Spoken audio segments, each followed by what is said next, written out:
საინჟინრო საოცრება, რომელმაც დროს გაუძლო. ძველი წელთაღრიცხვით 2600 წელი.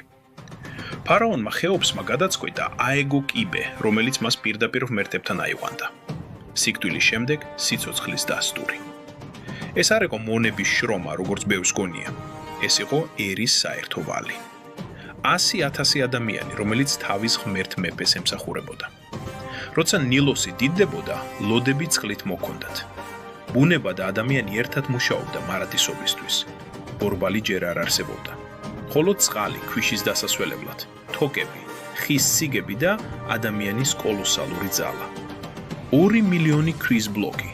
თითოეული ისეთი სიზუსტი დადებული, რომ დღემდე საინჟინრო გამოცანად რჩება. 20 წელი, 1000ობით სიცოცხლე და ბოლოს ის აღიმართა. ყველაზე მაღალი ნაგებობა დედამიწაზე მომდევნო 3800 წლის განმავლობაში. დრო ყველაფერს ანადგურებს, მაგრამ პირამიდები დროსაც კი დასცინია.